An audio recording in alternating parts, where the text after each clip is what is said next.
So Ecclesiastes 10 is full of wisdom. And verse 1 says, as dead flies give perfume a bad smell, so a little folly outweighs wisdom and honor. At yan po ay totoong totoo dahil kahit anong ginagawa natin, konting dumi lang ang mapunta doon, nasisira ang timpla. In fact, kahit gano'ng kalinis ang inyong bedsheet, mapatakan lang yon ng anumang mancha sa gitna o sa may gilid, hindi na siya malinis, marumi na. Kaya nakikita natin na kailangan mahalaga ang tao nag-iingat. Especially if you're honorable or if you have gathered some honor in your name, be careful with little slips and lapses. Because a dead flies give perfume a bad smell. Napakahirap bumuo, subalit napakadaling sumira ng anumang bagay. So, if you have so much to lose, all the more that people have to be careful. It goes without saying that if you like to indulge in and be free to do little follies, you must decide to remain ordinary and anonymous and nameless and faceless, because then people will leave you alone. But if people know you, they make life miserable for you.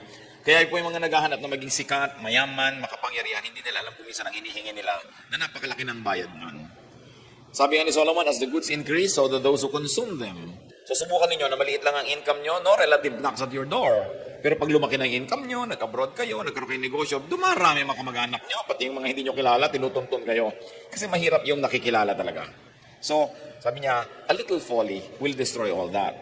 Dahil pagka marami ka na naimpok, pagka marami ka na nabuo, pag maganda na ang iyong pangalan, maraming nais na sumira niyan. At lalo namang mahirap kung tayo ang sumisira sa sarili natin. Ang pinaka-relax po mga tao ay yung walang masyadong minamaintain na image.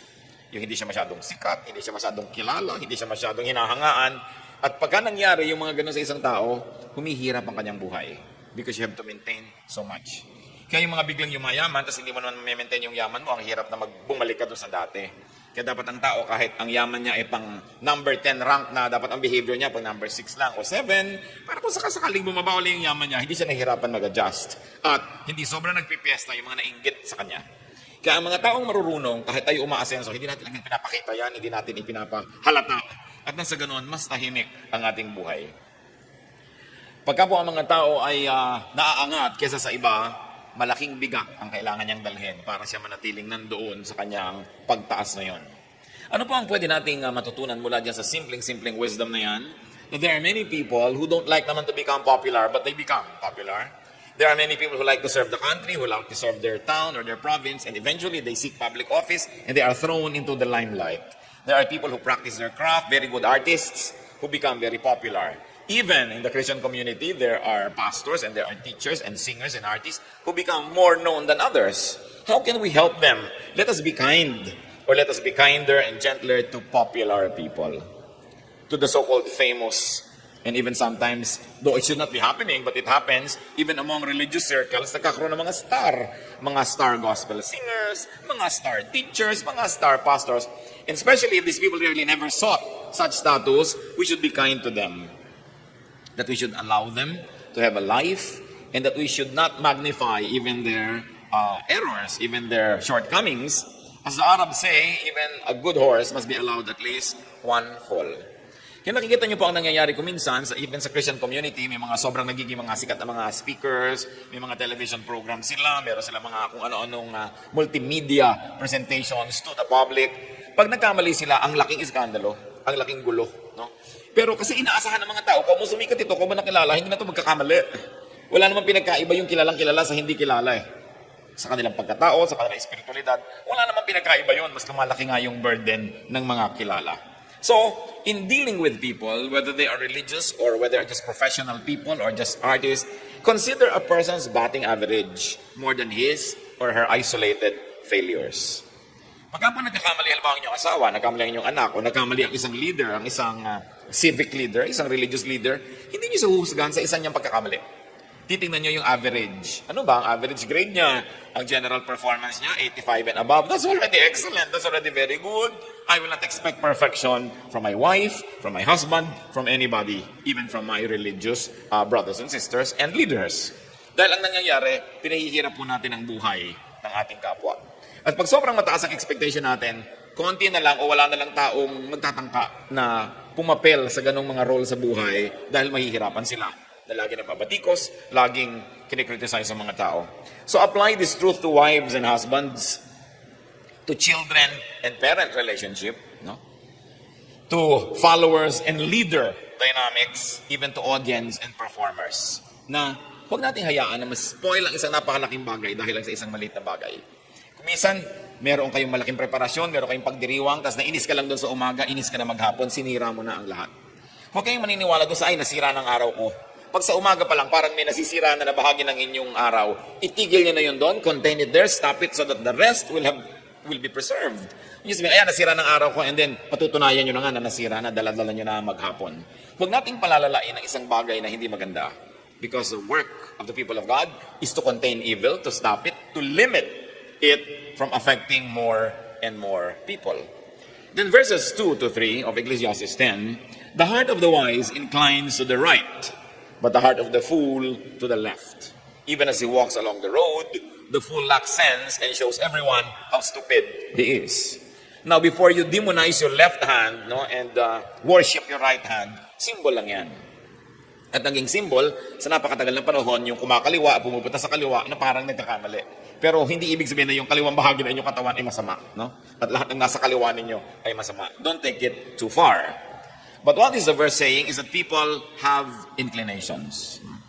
Pagka wise ka, ang inclination mo to wise things.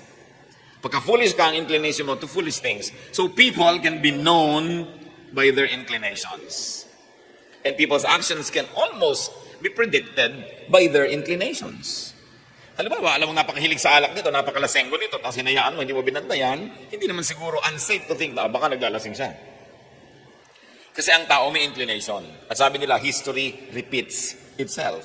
Why? Because people will always be inclined to whatever they're inclined to. At yan ay sinabi ng Ecclesiastes 1:9. What has been will be again. What has been done will be done again. There is nothing new under the sun. Expect things to just keep on repeating. And Jeremiah 13:23, can the Ethiopian change his skin, or the leopard its spots? Neither can you do good who are accustomed to doing evil. How do we operationalize these teachings about inclinations? Hindi para mag-judge tayo na ito inclined to do that, therefore he will do that. Hindi po yon ang aking ipinopropose na gamit nitong verses na ito. Kundi ano? If you cannot love a person's past, then do not get committed to that person's future. Kung hindi nyo kayang tanggapin ang mga nangyari na, ang nakaraan ng isang tao, eh huwag na lang kayo magbalak na makasama ng taong ito sa mga darating pang panahon. Kasi kung umulit yon, anong mangyayari? Hindi natin sinasabing surely uulit, pero sinabi sa Bible, the inclination has a great tendency to repeat. At ito po, lalong-lalo, may kinalaman sa mga mag-aasawa. Sa iba sa inyo, hindi na ito topic kasi nag-asawa na kayo, nandiyan na yan. Pero yung mga mamimili pa lang, kung hindi nyo kayang yakapin yung nakaraan ng tao, hindi nyo kayang yakapin kung ano siya ngayon, huwag nyong isipin na babaguhin siya ng inyong pag-ibig. Tapos pakakasalan ninyo at umaasa kayong mag-iiba siya. No? The past can very well resurface. The past can very well repeat. And love is acceptance, not reformation. Love is not a reformatory institution. Sabi mo, ayoko ng ugali niya na yun, ako rin ang ugali niya. Pero oras na umibig siya sa akin, babaguhin ko siya. Maramang na kayo'y mabigo. So dapat yung tao, bago mo palang piliin na mapangasawa, o kaya bago kayo magpasya na makasama sa negosyo, makasosyo, o bago kayo magpasya na makasama niya sa inyong binibiling duplex, o kaya ay maging roommate, o kaya ay makasama sa kung ano man na partnership, dapat natanggap niyo na yung at least 85% to 90% ng kung sino siya. Para wala na kayo masyadong maraming struggle pagka dumarating yung mga ayaw ninyo sa buhay. And it is easy to recognize a fool by the way he lives his daily life. So if you don't like the way the person lives his or her daily life, it's very probable that you will not love the way he lives his week, his month, his year, his entire life. So titingnan nyo lang kung paano siya nabubuhay sa pang-araw-araw. At kung yan ay matatanggap nyo, well and good, sigurado hindi na kayo magkakaroon ng malaking sorpresa sa buhay. At natanggap nyo na yon, therefore handa na kayo sa ganong bagay. It is important that we accept one another. At isa pa pong pag-operationalize ng verse na ito, kung kayo magulang, kayo ay kuya, kayo ay may otoridad sa mga bata, may kanya-kanya talagang likas ang tao. May kanya-kanyang inclination, may kanya-kanya na hilig sa buhay. Marapat tayo mga nagmamahal, ang gawin natin, suportahan natin sila na yung hilig nila ay mapuntahan nila, magawa nila sa pinakamakadiyos na paraan at hindi yung pilitin natin sila na mag-iba ng gagawin dahil tayo yung may kapangyarihan, tayo yung may pera, tayo ang masusunod. May kasabihan ng matatanda, kung saan nakahilig ay doon bumuwal. Kung saan daw nakahapay ang puno, ay doon siya bumuwal. Alam nga namang nakaslant dito yung puno, ay expectin mo dito siya matumba. Doon siya pupunta. Huwag nating laging ibahin ang ating kapwa. Tayo yung nilikha ng Diyos, meron siyang purpose, meron tayong definite giftings, meron tayong pagkatao na unique to each one of us. Kaya dapat hindi tayo over-domineering and we should not dominate one another. Ang Diyos na may karapatan at kapangyarihan at kakayahang idomina tayo, hindi niya tayo dinodomina eh. Binibigyan niya tayo ng free will. So bakit kailangan magkaroon ng mga dominanteng tiya, dominanteng kuya, dominanteng ate, dominanteng nanay, na lahat na lang umaandar pag kumukumpas siya, lahat na lang na kailangan mangyari siya, magpapasya kung kailan mangyayari yon. Mga kapatid, kung kayo ito, mag-isip-isip tayo, let us not make the people around us miserable. Igalang natin sila at bigyan natin sila ng puwang kung paano sila lalago, paano sila magiging tao in the way that they were designed and made by God, in the way that they like, and in the way that will give them fulfillment. Not in the way that will please our standards. Kung anong gusto nyo gawin nyo sa buhay ninyo. Of course, we may suggest to others, we can give an inspiration, we can give some guidance, but we should never live people's lives for them. And we must never ask them to live their lives for us, or our lives should never be lived by them. Kailangan binibigyan natin ng laya. At ito po napaka-importante, lalo sa ating society na masyado tayong traditional, talaga yung authority ng mga magulang, gano'n na lang, which is nice because most of the time parents are correct, but definitely not all the time. Kaya binibigyan natin ng puwang ang ganyang mga bagay. Alam nyo, nagtataka ang maraming tao kung bakit ang Panginoong Jesus, nung may tinawag siya na isang gusto niya maging alagad, sabi niya, follow me. Sabi nung tao, ililibing ko pa po ang tatay ko dahil namatay. At sabi ng Panginoong Jesus, let the dead bury their own dead. Very, very few people appreciate what it can really mean. That the Lord Jesus and His ministry was dedicated to setting people free. And you know, during the time of the Lord Jesus, before that, and even after that, the fathers or the mothers, the family system, the elders, really lorded it over everybody else in the family. At isa sa mga very strong suppressors, isa sa mga talagang oppressors, no, at mga dominant forces in the universe was your elder. But the Lord was saying, let the dead bury their dead. It is a very, very deep way of saying, be free from being needlessly controlled by your father. And now that he's dead, controlled ka pa rin niya. No? Binibigyan niya ng laya ang tao na gawin ang dapat niyang gawin, kahit pa nga ang ibig sabihin na hindi niya maililibing ang tatay niya. Siyempre, mga theologians, maraming reading dyan. Ano? Pero tingnan ninyo, na the Lord was cutting vertical powers that oppressed people. Yung mga vertical powers na yan, marami. Yung economic power, the rich lording it over the poor. Kaya ang tinuturo ni Lord, sabi ng isa, Lord, gusto ko pong sumama sa inyo. Ano bang dapat kong gawin? Sabi niya, well, sell your wealth and give them to the poor. Ang concern ba ni Lord ay para may donation? I don't think so. His concern was, you like to be with us, be one like us. Kasi ang yaman-yaman mo, most of the people here are so poor. So magiging amo ka lang dito. So you really want to be with us? Be like us. Kinakat niya yung power ng mga rich over the poor. And one of the things that the Lord was teaching the poor was, don't be impressed by wealth and don't chase it. At kung hindi kayo impressed sa wealth, hindi nyo hinahabol, hindi kayo maapi na mayayaman. No? Kaya ka lang naman naapi kasi susunod-sunod ka, bubuntot-buntot ka, gusto mong mawin yung favor niya. Of course, another power that was oppressing the people was too much control from the temple. Sobrang naging powerful ang religious elite. Kaya ang sabi ni Lord, nung may mga nagtatanong, how shall we pray? Sabi niya, when you pray, go to your room, close the door, and pray to your Father in secret. Hindi niya sabing, go to the temple. Inilalayo niya ng konti yung mga tao dahil sobrang nakokontrol naman ng religious system. Isa pang nang-o-oppress were men oppressing women. Kaya nung si Martha, sabi niya, o yung si Mary, hindi man lang magpunta sa kusina. Hindi siya magtrabaho ng babae. Bakit siya nakikiupo sa mga kalalakihan? Sabi ni Lord, it will not be taken from her. Let her sit here. So, He was changing the way women were being treated and perceived. Isa pang aping-api, yung mga bata, hindi pinapalapit yan, hindi sila kasali sa mga activities, hindi katulad ngayon, yung mga bata bida sa ating mga social events and family events. Kaya yung mga bata, nung inilalapit kay Jesus, nagalit ang mga disciples because it was against tradition, because children were nobodies. But what did Jesus do? Sabi niya, huwag niyong pigilan ng mga bata. To such as this belong the kingdom of heaven. Tapos kinalong pa niya at binless niya yung mga bata. Pinawalan din niya yung bata from being nobodies. So, kinakat niya yung mga yan. At isa sa mga kinat niya, yung power sobra ng mga elders ng family sa pagkontrol sa kanilang mga anak-anak. Kaya sabi niya, mother will go against daughter, daughter against mother. The Lord said that.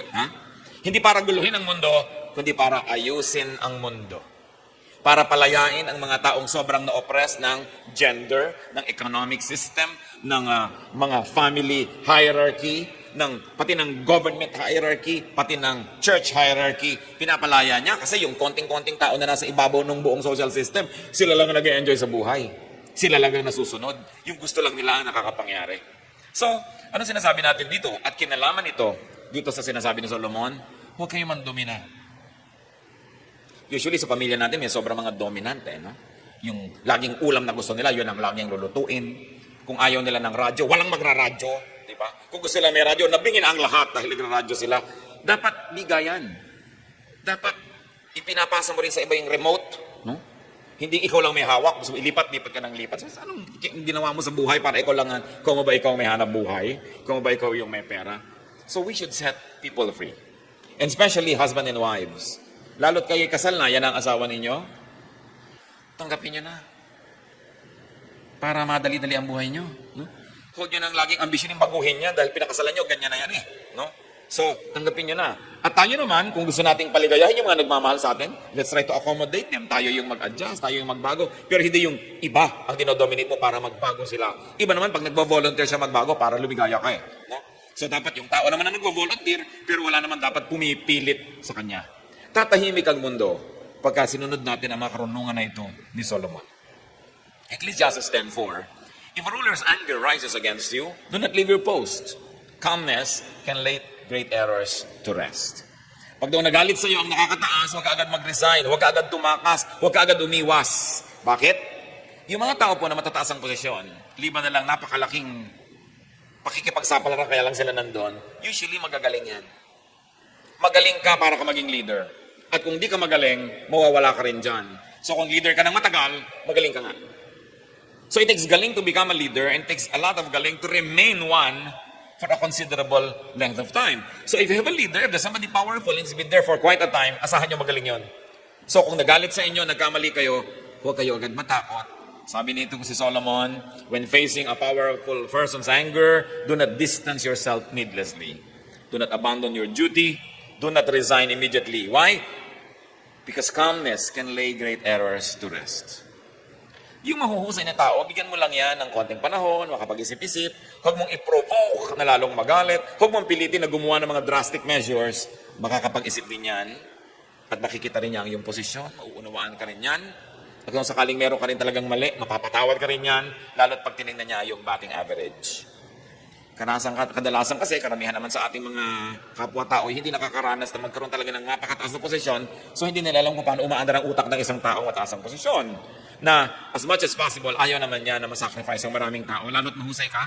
So sabi ni Solomon, agad-agad na lalayo. Hayaan mo siya mag-isip at huwag mo siyang piliting magalit pa lalo. Rulers are usually wise, so all they need is time to understand. So do not be quick with your actions. At kung kayo naman yung ruler, ang paalala dyan, rulers, do not be impulsive. Restrain your power. Ang lahat po ng ibinibigay sa atin ng Diyos sa kapangyarihan at influensya, ibinigay upang maging tulad tayo ng Diyos. Kaya tayo pinahiram ng kapangyarihan ng Diyos ay upang maging tulad tayo ng Diyos. Ibig sabihin, kupkupin, mahalin, tulungan, tangkilikin ang ating kapwa.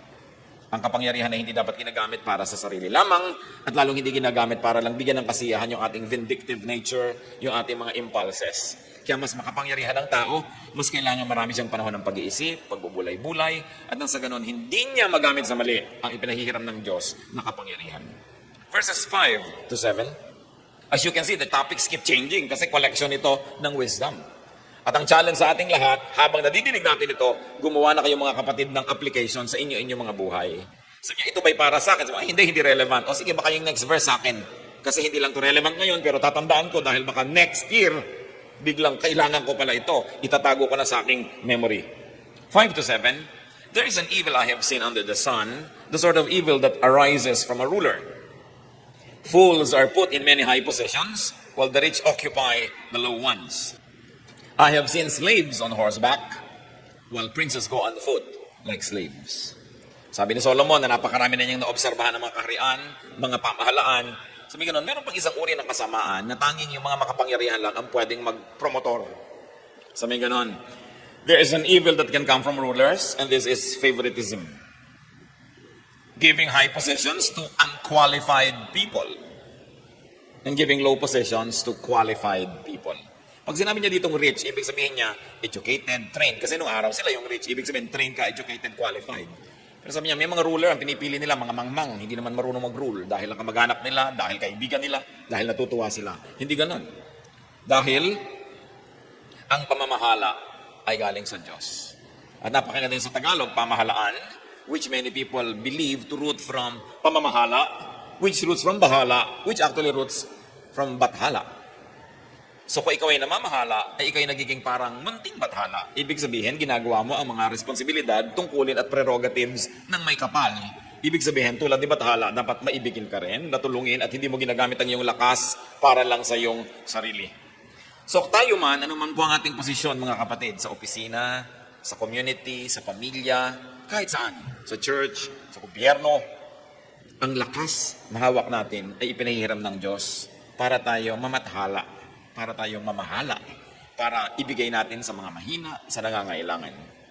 At hindi yung favoritism. Napakalakas na sumira ng moral ng mga manggagawa, yung may favoritism. Yung bulag na bulag ka sa mga pagkakamali ng yung mga paborito. At pagkatapos kitang-kita mo naman yung pagkakamali ng mga hindi mo paborito. Hindi ganito ang nais ng Diyos. Lalo't lalo'y binibigyan tayo ng kapangyarihan. Verse 8, whoever digs a pit may fall into it. Whoever breaks through a wall may be bitten by a snake. So kung sino man daw po ang naghuhukay ng mga patibong ay malamang na siya ang mahulog doon. Tulad ng mga naglalagay ko minsan ng mousetrap, sila rin ang naiipit. No? Pag hindi sila nag-iingat. At sabi yun daw, kumakalkal at kumukutkot ng mga pader para sirain yung pader at makapagnakaw ka ay malamang na matuklaw ka ng ahas. Sa Israel po, ang mga pader ay hindi tulad ng mga hollow blocks natin. Usually yan yung mga bato-batong pinagtabi-tabi lang ni rip-rap, no? Sinalansan lang yung mga bato at patong-patong lang yan, pinagdikit-dikit lang yan ng mga putik-putik, kaya ang daling kutkutin para sirain mo ang isang pader at pumasok ka sa bakuran ng may bakuran. Kaya lang kung nadadalian kang kutkutin nyo, nadadalian din yung ahas. Kaya kadalasan yung mga pader, may mga nakatirang ahas sa loob. Kaya daw yung mga mahilig magkutkut ng mga ganyan, para gumawa ng masama, natutuklaw sila ng ahas. At napaka-obvious naman siguro ng application nun sa ating buhay. Yung mga nagbabalak ng masama laban sa kapwa, kadalasan, sila ang binabagsakan ng mga masasama nilang hangarin. Whoever does wrong may suffer the consequence. Don't ever think that you do wrong and you'll be free from the consequence. There will always be a consequence. Lahat ng bagay operates on cause and effect. At pag may cause ka, may effect na kasunod yun. At kung tayo naman po ngayon ay nakakaranas ng effect, dapat mong hukayin kung ano yung cause. If you want to stop these effects, then you've got to stop the cause. Kaya kailangan nakikita natin yung relationship ng cause and effect. And usually, evil begets evil. What you plant is what you harvest. Verse 9, Ecclesiastes 10, whoever quarries stones may be injured by them. Whoever split logs may be endangered by them. This time, the trouble, the difficulty can come from a seemingly innocent, even a productive endeavor. Kung yung dati natutuka ka ng ahas sa pagkutkut mo ng mga pader at nahuhulog ka sa mga hinukay mo mga bitag dahil may masama kang ginawa, pwede rin daw na may ginagawa kang di naman masama. Tulad na nagkukwari ka, nag-uuka ka ng mga bato para gawin mo na bahagi ng isang gusali. O kaya nagsisiba ka ng kahoy, pwede ka naman na mahiwa, pwede kang mataga. Yan daw ang buhay. Every activity entails risk. Kasama yan sa buhay. Kaya pag sabi, ay huwag kang mamuhunan, baka ka malugi. Siyempre, may nalulugi, may hindi nalulugi. At kung ikay nalugi, hindi man ibig sabihin, lagi kang malulugi. Kaya ang sabi nila, ang lagi nalang quitter, hindi yan kahit kailan makakaranas na maging winner. Pero may risk. Every time you do something, there is a risk. Lalabas ka lang ng bahay para pumasok sa school, ang daming risk. Pupunta ka sa office, ang daming risk. Kaya, kailangan natin ang blessing ng Diyos at maraming pag-iingat. Doing good can also bring about unwanted damage. So be very careful, even in doing good. Hindi tayo nakakatiyak mga kapatid na pag gumagawa tayo ng mabuti, hindi na nga tayo makakaranas ng mga di magagandang bagay. So may mga nagpapautang na nasusuba. No? May mga tumutulong na napapahamak, nasisipa. Huwag na daw magulat pag nangyari ito. Huwag na magtakat, huwag na magreklamo dahil ganyan talaga ang buhay. At yan ang isa sa mga observations ni Solomon. Verse 10, if the axe is dull and its edge unsharpened, more strength is needed, but skill will bring success. Anong metaphor ang pinapakita sa atin? Isang tao nagsisibak ng kahoy na gumagamit ng palakol. Sabi nga nun, pagka ang palakol mo ay mapurol at hindi matalas ang kanyang talim, mas kailangan, mas malakas ang hampas mo, mas malakas ang pagtama mo sa kahoy para ito tumalab. Pero, kung skillful ka, ay pwede mong mapagtakpan ang kakulangan ng iyong kagamitan. For obvious reasons, sabi nga nun, if you use a dull axe, expect to work harder. Anong application niyan sa buhay natin? Kung kayo mamimili ng empleyado, mamimili ng kasama sa buhay, mamimili ng kapartner, at ang napili nyo, alam nyo namang mapurol, mag-expect na kayo that you have to work harder. No? Halimbawa, kadalagan yung tao, umiibig kayo sa isang lalaking, umupo-upo lang alam mong pagkatamad-tamad at nakahuyaya lagi ng nakahalos, tumihaya na lang ng tumihaya, nakaupo lang hindi mo alam kung nakahiga o nakaupo. Yan daw ang mga palatandaan ng mga batugan. Siguro, once in a while may exemption. Pero ang lola ko, pag may naliligaw sa mga kapatid ko o mga pinasa ko, na ganun umupo, naku anak, lumayo ka sa lalaking yan. Yan agad na sasabihin. Sa pag-upo lang yan, nakikilala mo ang tao. Alam niyo, mga matatanda, sa experience, marunong na yan na tumingin. Well, kung in love ka pa rin, expect to work harder. No? Dahil sabi, dalyang napili mo eh. So tayo man mga kapatid, kung meron kayong, nagtataka ko, may mga kusina, 4, 5 ng ganyan bago maputol yung talong, hindi man lang ihasa yung mga kutsilyo nila. No? May mga gripong halos wala nang lumalabas, hindi man lang nila tanggalin yung mga bara. Kontento na silang mahirapan. Samantalang pwede naman nilang ayusin ang kanilang environment. At may mga nagkukulambo na, ang baba ng tali. Ba't hindi taas-taasan para hindi nakadikit sa iyong pagmumuka? May mga kawali na lagi ka nalang napapasok, hindi lagyan ng tangkay na kahoy. Ang daming bahay miserable, mga timbang walang handle. Ang mura-mura naman na bumili ng kapalit nun, kakakawak mo na lang, nakuba ka na. So maraming buhay miserable just because people don't improve their environment. May mga bahay, iisa ang tabo. Tabo sa lababo, tabo sa banyo, tabo sa paglalaba. O yung tabo, nag-aaway-away na dahil sa tabo na ito. Ang mura-mura, hindi damihan. Things like that, no? Ang dami-daming mura naman, pwede niyong damihan. But sa mindset eh. Because there are people who don't even think of improving their lives, though they can very well afford to do so. Mga bahay na dadalawa ang doormat, laging basa, wala kang pamalit, pag kami natapon, paano ba ang mura-mura ng doormat? No, kung meron ka 15, 20 nakastock dyan, feeling rich ka kahit na ang mura-mura nun. So sabi niyo, if the axe is dull and its edge unsharpened, more strength is needed. So, ganon din ang pagpili ng career. Pag hindi nyo gift, then you are dull. Then you have to exert more effort. So if you want to get the most out of life, operate in your area of strength. But if you insist on operating in your area of weakness, just expect to work harder. At sa mga pumipili po ng mga workers, mga empleyado, mga tauhan, you've got to pre-screen your workers well, your partners, even your spouses. Because if they are dull, you have to work harder. Kaya bago ibinibigay ang ating commitment to somebody, dapat nag-iisip ka mabuti. O kaya, just accept the consequence. Be ready for the consequence kasi pinili mo yan eh. But very importantly, brothers and sisters, sharpen your axes. Improve your skills. Improve your systems. Improve your tools. Marami pa nga kahit naman sa mga churches, sa mga opisina, sa mga kung saan-saan, yung mic na laging yuko-yuko, susunod ka dahil yuko-yuko yung mic, susunod ka, hindi palitan yun, ano? I mean, kung nun lang nangyari, di bale, pero 2-3 linggo, paulit-ulit, hindi man lang pinapalitan, yun na lang nang yun, may kasalanan na ang tao doon. Kailangan tinitin mo, pwede yung improve dito sa buhay na ito. Marami mga bahay, wala man lang pako sa dingding, wala mga sabitan sa likod ng mga pinto ng banyo, hindi mo malaman kung saan may sasabit ang tuwalya, saan may sasabit ang mga damit. Ang miserable, konting pako lang o konting mga screw will solve the problem. Meron pa ako nakikita ng namamalansya, nakasaksak yung ilaw doon sa ilaw, nagagalaw-galaw. Gumagalaw lahat ng anino. Bakit nahilo na lahat ng tao? Ba't hindi paghiwalayan ang outlet ng plancha at ng ilaw na ito? May mga ilaw na ang didilim, hindi liwaliwanagan ng konti. May mga baitang ng hakbang na ubod ng tataas. No? Nagkasakang-sakang ka na sa pag-akyat. Why? Have these needless sufferings in your life. No? Simpleng-simple lang yan. Improve your life. Why? You live only once on this earth. Kahit ka pa may eternal life, you live only once on this earth. So you've got to maximize all the benefits, all the enjoyment, and all the prerogatives that God has given us. Ecclesiastes 10:11. If a snake bites before it is charmed, there is no profit for the charmer. Ang pinag-uusapan ng mga asa pinaaamo at para sabi kung hindi mo na paamo bago tumuklaw, bali wala ang pagpapaamo mo dahil natuklaw ka na. So mahalaga yung kumikilos agad. What is the lesson, brothers and sisters? Act in a timely manner. Dapat kikilos tayo before the problem happens. Kung kayo'y makakalimutin, at usually makakalimutin naman, paulit-ulit sila lang lagi ang may nalilimutan, don't rely on your memory. So, ay, dadaling ko yung bag na yan, pag alis ko, huwag nyo nang intayin yung pag-alis nyo, ilagay nyo na sa pinto na matatapakan nyo talaga, paglabas nyo talaga, para huwag nyong malimutan.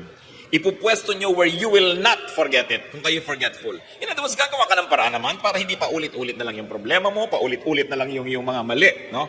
Kailangan mauna ka sa problema. At alam nyo, ang mga napakahalaga na mauna tayo kumisan, yung sa salita. Kasi kumisan, merong dapat sinabi ka na agad, hindi mo pa sinabi. No, may nangyari tuloy. Ngayon, sinasabi mo, hindi ka na pinaniniwalaan kasi after the event na yung pagsasabi mo ng isang bagay. Sinabi mo sa asawa mo na halimbawa, binigay ko kasi ang mga savings natin sa nanay ko, no? Kailangan sabihin mo yun bago niya malaman. Kesa nalaman na, tsaka mo sasabihin ko nga sa iyo, honey, nalaman na niya sa iba. No? So, nahuli ka na. Kailangan maagap ang tao. Kung merong problema, nauuna ka, at least several steps ahead of it, then you can still channel and somehow control the course of events. Hindi yung isa ka na lamang na walang magawa, na biktima ng pagkakataon. And it's important to be quick. Yung mga taong tutulog-tulog, yung mga taong mga kabagal-bagal, naku, walang mangyayari dyan. Paano nyo ba i-define ang lalaki? No, mga sisters, how do you define a guy? Kung saan yung lalaki to, itong gusto ko mapangasawa. Yung bang umaalon-alon na mga muscle? Diba, ikaw magtatrabaho para pakainin ng 100 nilagang itlog araw-araw yan, hayaan mo nang walang muscle. Diba? Yung malaki ba ang boses, yung mga balbas-balbas na ganyan, no? Na pinantalpatal ka na pag napadikit siya sa'yo. Una, ang lalaki dapat may desisyon. Yan ang isang kahulugan ng lalaki. May desisyon agad yan. Pag may nangyayari, alam niya agad ang gagawin niya. May desisyon siya. Kahit mukha siyang butike, lalaki yan. No? Pero ang laki-laki ng katawan, tapos, Mami, anong gagawin natin, Mami? Alam mo, Bonjing, halika dito. Bali, wala. No? So may desisyon. Napakahalaga nun. Responsable. Yan, ibig sabihin ng lalaki, responsable. May mga lalaki na ni isang pako, walang nailulubog sa dingding nila, wala nang pagsabitan yung asawa nila ng bra pag hinubad. Wala man lang sabitan yung bahay nila, tumutulo na yung bubong, ang hagdan, giba-giba, ang mga pinto nila. Wala man lang skill. Kailangan responsible, skilled, may desisyon. Yun. When you have that, kahit anong itsura ng mukha, gugwapo na rin yan. Pero kung gwapo nga yung mukha, tapos wala naman silbi. No?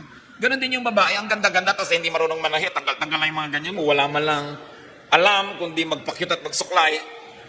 Yung mga tao hindi sumasaya kung minsan sa marriage sila, ang mga hinahanap nila pang ibabaw. No? Yung pang ibabaw, pare-pareho na lang yan pag madilim. Ang mahalaga, may karakter ang tao. Ang mahalaga, meron siyang desisyon, meron siyang magandang pasya. At yan ang tinuturo sa atin ng Ecclesiastes. Basahin yung mabuti. Ang dami-dami nating makikita, kahit pa sabihin mo na, huli na, nagkasawa na ako, may partner na, mai-improve pa rin ang mai-improve. Kasi ipinapakita din yung nature ng tao. At kung paano tayo makikisalamuha, at makikipagmabutihan sa ating kapwa. So, kailangan timely manner. Napakahalaga na mabilis kumilos ang isang tao, hindi yung kebagal-bagal, parang slow motion. Listo. Yan, mahalagang karakter. Yan ang hinahanap nyo sa mga asawa ninyo. No? Hindi yung mga looks lang. Isang aksidente, naiiba yung looks na yan. Napakadali at napakarupok ng kagandahan. Napakadaling masira yan. Hanapin yung karakter. Ngayon, kung mabuti pa yung itsura niya, bonus na yan. Pero it's so easy to fall out of love of a good-looking person who is good for nothing. Hindi ka malang ma-inspire, hindi ka ganahan. Ecclesiastes 10:12-15. Words from a wise man's mouth are gracious, but a fool is consumed by his own lips. At the beginning his words are folly, at the end they are wicked madness. And the fool multiplies words. No one knows what is coming. Who can tell him what will happen after him? A fool's work wearies him. He does not know the way to town. So, it is unprofitable to listen to foolish people. Dear ones, one of your most important duties to yourself is to assess people who are close to you and determine if they are wise or foolish. Not to judge. Keep it to yourself. Because if you know that a person is foolish or wise, you will know exactly how to behave with that person. And it is unprofitable to spend a lot of time with foolish people. And one mark of foolishness is saying too much. Don't mistake foolishness with lack of education. There are many, many well-educated, well-trained people who are still foolish. Those who say too much, those who say more than necessary. At alam nyo yun, when they reveal more than what needs to be revealed, especially about other people, when they have comments beyond what is useful to hear, you know that this person is a fool, talks too much. Yung maraming sinasabi, it doesn't mean talks too much. Kung lahat ng sinasabi niya may sense. Kaya dapat uunawa natin yan. Fools multiply words. They begin with nonsense, according to the Bible, and they end in disaster. In contrast, wise people divide and limit words. Kaya nakita niyo po ang mga pinaka-powerful words are aphorisms, short quotes, mga salawikain, proverbs, very powerful, very few words, but the impact is so much, no? Hindi yung ang daming sinabi, at the end of teka, ano nga bang point mo? Parang ano nga bang gusto mong sabihin? Sa dinami-rami ng sinabi mo, wala akong maintindihan. So, madaling malaman. Tayo rin po pwede nating improve yung sarili natin by trying to speak less. Especially when there's nothing good to say, don't say anything. Yung may patay, isa sa mga pinakamahirap na event, may patay, yung pupunta ka sa patay, dala-dala ka nung anak o asawa. Ano sasabihin mo? Parang natutulog lang, ano? Nakabarong Tagalog, parang natutulog. What nonsense! May bulak sa ilong, natutulog. Kung nakapadyama siguro at may yakap na unan yung patay, pwede mo sabihin, parang natutulog lang siya. Marami tayong mga sinasabing walang kabuluhan. So kung wala tayong mabuting sasabihin, just be quiet, just be there. Your presence is enough speech. But sometimes by opening up our mouths, we only expose our folly and we advertise our ignorance. At kahit wala kayong kaalam-alam, by keeping quiet, you might be mistaken for a wise person. So mas mabuti yung nananahimik ng konti. No one knows daw the future. At kung bigla-biglang pinag-usapan yan, ay ibig sabihin lang ay don't be too obsessed with knowing details of the future. According to Solomon, fools exhaust themselves. Foolish people wear themselves out. Napapagod ng walang katuturan, walang kapararakan, walang kahulugan ang mga pagpapagod nila sa buhay. Sabi, yan ang ibig sabihin ng mga foolish people. They cannot even find their bearings. They cannot chart their direction. The metaphor used was they cannot find their way home. They cannot find the way to town. Madali silang maligaw pero hirap na hirap silang bumalik sa tamang landas. Avoid fools. They will drain you. If ever you will interact with fools, just do it out of charity. To guide, to love, to help. But do not associate very closely.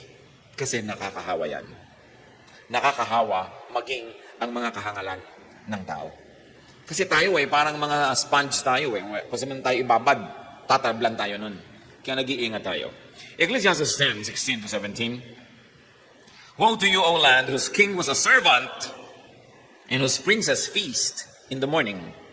Blessed are you, O land, whose king is of noble birth, and whose princes eat at the proper time, for strength and not for drunkenness. Now it goes to leadership, it goes to governance.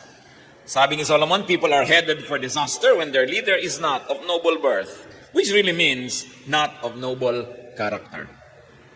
Kawawa naman daw ang isang bayan na ang pinuno ay hindi marangal. Hindi mataas ang antas ng pagkatao.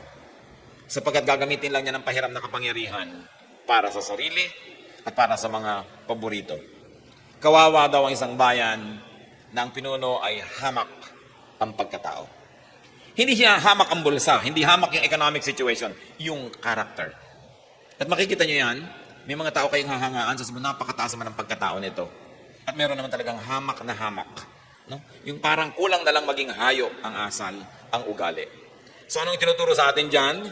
People are blessed if their leader is of noble character and does not indulge in too much pleasure. How do you operationalize that, brothers and sisters? Choose your leader well. Especially in a democracy, you have to choose your leader well. Kasi kawawa ka pagka hamak ang ugali ng naging leader mo. No? Choose who you follow. Because who you follow can affect your life in great ways. Kailangan pinag-iisipan yan. At kung tayo naman ay walang mobility of character, wala tayong noble purpose, huwag na tayong mag-asam ng high position, huwag na tayong mag-asam ng, especially ng political power or corporate power, kasi magiging parusa lang tayo sa mga taong ating pinamumunuan. Anong sabi ni Balagtas sa Florante at Laura? Sapagkat ang haring mahilig sa yaman ay mariing hampas ng langit sa bayan. Kailangan tinitingnan mo, ano bang karakter ng aking pipiliin na leader? Ecclesiastes 10:18, if a man is lazy, the rafters sag. If his hands are idle, the house leaks. Yan na naman, bumalik sa katamaran. Kung tamad daw ang tao, lumulundo ang kanyang bubong. Alam niyo po, lalo sa Middle East, na mga bubong ay pinagsama-samang kahoy, dahon, sanga, at putik. No? So pagka hindi mo ito minentain, konting ulan, pwede talaga itong magsag. Right? So dapat lang minemaintain. High maintenance yung mga bubong na yan. Pero kung tamad daw, yung nakatira doon, lulundo nga ang bubong na ito at tutulo sa konting ulan lamang. A metaphor that can be applied many ways. Some people are too lazy to fix their own houses, to fix their own lives, to fix their own problems. Kung nakita mo na yung bag niya, gutay-gutay, giba-giba, hindi man lang niya ayusin, anong inaasahan mo na ayusin niya ang buhay mo kung kasama mo siya? Diba? Nakita mong hindi maayos ang mga little things in life, it will only repeat in a much bigger scale. And laziness brings not only a problem, it brings a complex set of problems. Napakalaking katangian po yung masipag. Kaya mahalaga sa tao, masipag, hindi yung tatamad-tamad. Avoid lazy people. Why? Mahahawa kayo dyan. At kung hindi kayo mahahawa, maaalila kayo niyan. No? If you are a responsible person, may nakasama kang tamad, ano mangyayari sa'yo? Hindi mo matitiis. Ikaw ang kikilos ng kikilos. Avoid them. And young people, observe before you fall in love. Kung ang mga kinakahulugan ng loob nyo, tamad. No? Madaling maburay ang pag-ibig pag nawala ka na ng gana dahil tamad. So, titingnan natin. At kung kayo naman, napapansin yung may katamaran, we can improve. The reason why we study these things is so that we will look in a mirror and look at ourselves and say, ako ba ito? At kung ako ito, syempre, kung aking loloobin na magbago sa tulong ng Diyos, ay magbabago ako. Napakahalagang malaman natin ang ganyang mga bagay because it's so frustrating for a woman to have a lazy husband. And so, of course, for a man to have a lazy wife. Puro na lamang instant mommy ang pinapakain sa'yo ng wife mo araw-araw. No? So, masasayahan ka ba doon sa buhay? Lagi na lamang na nakahilata at tinatamad. No, ayaw gumising ng maaga, ayaw matulog ng late. Ano mangyayari sa inyo niyan? So it's important. It's very frustrating for a parent also to have lazy children. And I'm sure a lot of children know how it is to be frustrated to have lazy parents. No? At sa ating bansa, mas marami yung tamad na tatay kaysa tamad na nanay. Although may tamad yung mga nanay. No? Pero napakahirap niya pag may mga tatamad-tamad sa buhay. Isang napakalaking parusa sa mga nagmamahal sa inyo. Mga kapatid, kung tayo nasa pagsabihang tamad o napapansin natin may katamaran tayo, magbago. Kasi may natitira pang buhay. Alam nga namang yung natitira, pahirapin mo pa rin. Kailangan improve na yan. In Ecclesiastes 10:19, a feast is made for laughter and wine makes life merry. But money is the answer for everything. Nakita nyo? Yung mga Kristiyano, parang akala mo napakasama ng pera. Sabi ni Solomon, money is the answer for everything. At alam nyo, totoo yan. Diba? Celebrations make people happy. Yun ang unang part nito. A feast is made for laughter. So, what is the application? Celebrate more. Celebrate events and occasions, anniversaries and birthdays. You don't need to be excessively extravagant, but celebrate so that you will have more punctuation marks of happiness in your life. Kasi pag may mga okasyon, they become like punctuation marks. Sumasaya tayo at nakakapagpasaya tayo ng ating kapwa. Make room for a life filled with more laughter, with more happiness, with a lot of get-together.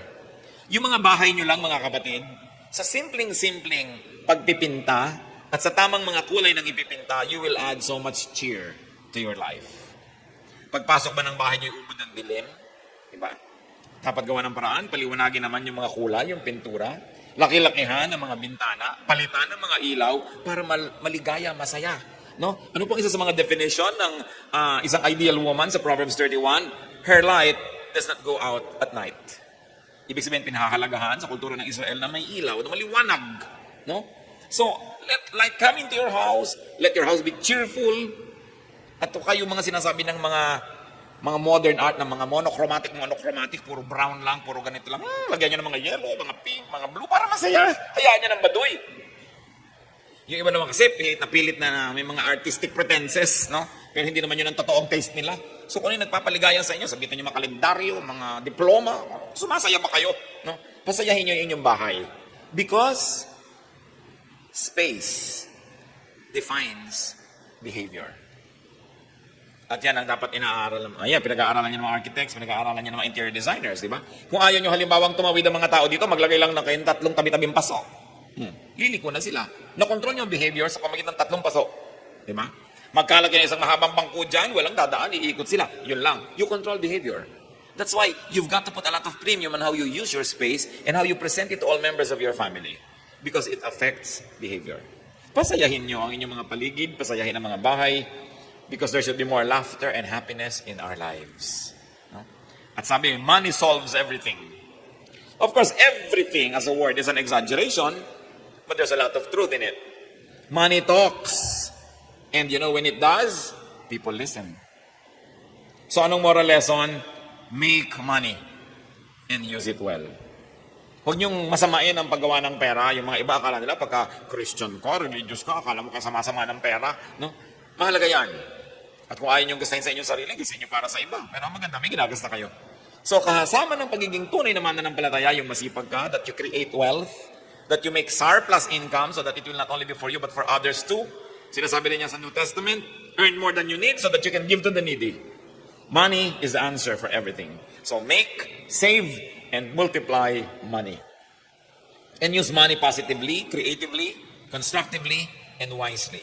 It's good to save a little portion of your earnings, but do not save too much because you are not able to enjoy your money. The pleasure of having money is in spending it, not in keeping it. No? So nag-save ka ng tama, pero gumagastos ka ng tama. At kung tayo po'y nabumuhay sa tamang paraan, mahirap ba sa Diyos na palitan yung pera na ginasta natin? Lalo't nakalugod naman sa Diyos yung paggasta natin, may binigyan tayo ng nangangailangan. O kaya pinasaya natin ang ating sarili, ang ating mga mahal sa buhay. Mahirap ba para sa Diyos na palitan yon?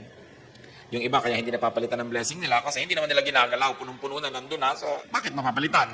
Kailangan lumabas yan para may ibang pumasok naman. Because it's about cycles and circles, no? And movements. At napakahalaga na kasama tayo sa process of giving and receiving, forgiving and seeking forgiveness. Yan yung mga cycle of life. Ecclesiastes 10:20, do not revile the king even in your thoughts, or curse the rich in your bedroom, because a bird of the air may carry your words, and the bird on the wing may report what you say. So huwag daw tuligsain ng hari o ang mga mayayaman. Ibig sabihin yung taong may mga kapangyarihan na maapektuhan ang buhay mo. Huwag mo silang pag-isipan ng masasama at huwag ka rin magsalita ng masasama sa kanila dahil baka isang ibon ng maghatid sa kanilang tainga ng iyong mga iniisip o sinasabi. What does Ecclesiastes teach us? Do not think negatively of people who have power over you. Do not talk negatively about people who have power over you. Bakit po? Magandang isipin eh. Bakit huwag daw pag-isipan ng kung ano-anong mga masasamang mga thoughts, no? Ang mga may kapangyarihan? Kasi, una, may kapangyarihan yon, wala ka naman magagawa para takasan yon. Kung employer mo yon, makikipagkita ka rin sa kanya lagi. Kung manager mo yon o superior mo, lagi ka rin magre-report sa kanya. Ano ngayon ang itutulong sa iyo na sa loob mo, sa iyong kaloob-looban na negative ang iniisip mo sa kanya, mahahati ang iyong loob. On the surface, nag-good morning ka, pero sa iyong kalooban, gusto mo siyang itulak. Ikaw, kapatid, ang magkakasakit, hindi siya. Kasi hati ang loob mo. So sabi, kung nandiyan na yung tao na yan, talagang kailangan kang makituko sa kanya, may kapangyarihan siya, paano bang huwag mo nalang pag-isipan ng masama para yung kalooban mo ay mapanatag, hanapin mo yung mabuti sa kanya para may pleasure ka in obeying this person, hindi yung na-pressure ka lang, pero susundin mo rin naman, pero masama ang loob mo, sabat hindi mo nilang luwagan ang loob mo para sa iyo ikabubuti. Sabi, huwag kang daldal ng mga masasamang salita tungkol sa mga taong may authority over you. Makakarating at makakarating yan. Especially do not say these things in a vegetable garden because potatoes have eyes and corns have ears. So maikukwento ka, malalaman yan, pipick upin ng mga mahangin at dadalhin doon sa tao. Wala pong naghihintay na mabuti sa isang taong katsang ng katsang laban sa mga taong may kapangyarihan naman sa kanya. Kasi mamaya siya ang magsasuffer ng kanyang mga kadaldalan. So be wise. And if you could psych yourself up into liking the people that you cannot get off your world anyway, then you're in for a happier life. Remember, you change your situation to be happy. But the situation you cannot change, you change your attitude so that you can be happy. At the end of the day, if you're happy, then you're the winner. Kaya kailangan, mahalin natin yung mga nandyan naman at hindi pwedeng tanggalin sa buhay. Kasi reklamo ka ng reklamo. Your negative thoughts and talk will only divide your heart and cause needless anguish. So yan ang mga lesson nitong chapter 10 ng Ecclesiastes. Kung ito'y babasahin natin 10 years from now, 5 years from now, 1 year from now, may bago na naman tayo makikita. Why? Though the Word of God is unchanging, our perspective keeps on changing. Because we mature, because we are more able to plumb the depths of God's words, then we will find more and more. Kaya po hindi ako nagsasawa na pag-aralan at pagbulay-bulayan at ipangaral ang Ecclesiastes. Napakaraming practical wisdom. Kesa yung mga usapin na mga theological, no? Na mga nag-aaway-away ang mga tao kung anong gagamitin na bautismo, kung anong kakainin sa Lord's Supper, na wala namang mabuting idinudulot sa tao, kundi mag-away-away lang. Napakaganda yung hinahanap mo. Ano bang practical dito? Ano bang makaka-improve ng buhay ko? Ano bang makakapagpaganda ng pagkatao ko? Paano ko ba aayusin ang buhay ko? Hindi nakikipagpaligsahan ako sa iba ng mga theological issues. Theology is a very proud word because it's a study of God. How can you study God and really know? How can a finite mind totally comprehend an infinity? So may mga bagay na hindi talaga tayo mauunawa, pero may mga bagay na kayang-kaya nating unawain, like how to tell a lazy person from that who is not lazy, how to improve one's character, how to improve family life. Aming Diyos, nagpapasalamat kami dahil marami kayong mga practical wisdom na maaaring maging kapakipakinabang sa amin. At itong dalangin namin, Panginoon, yung binubuksan namin ng Biblia, yung kami umaawit, sumasamba, yung kami nakikinig ng mga pangaral, na meron kaming mapala na agad-agad magagamit namin sa aming buhay. Na agad-agad ay magiging kasangkapan mo para ipadama mo sa amin na yung pag-ibig at ang buhay namin mas umayos, mas gumanda, mas maging payapa. Turuan mo kami na humanap, Lord, ng mga practical applications sa mga narinig namin ngayon. If we made any application, Lord, that is not in conformity with your truth, convict us. Gusto lang namin hanapin ang inyong katotohanan, Panginoon, at nawa ito'y patuloy niyong ipagkaloob sa amin. Magbulay-bulay tayo mga kapatid tulad ng ating nakagawian. Baliwala na pakinggan ang mga salita ng Diyos kung hindi naman natin i-apply. So magbulay-bulay tayo, hingin natin sa Espiritu ng Diyos. Ano ba mga practical applications sa buhay ko nitong Ecclesiastes 10? Maybe not all of it, but some parts of it that are relevant to you right now. At ano mga dapat nating tandaan para pag dumating ang panahon kailangan natin yung karunungan na yon, ay uhugutin na lang natin sa ating alaala dahil tinandaan na natin. Amang Diyos, mausap po kayo, Espiritu ng Diyos, makipag-nig kayo sa amin at turuan nyo kaming humanap ng kahulugan ng mga katuruang ito.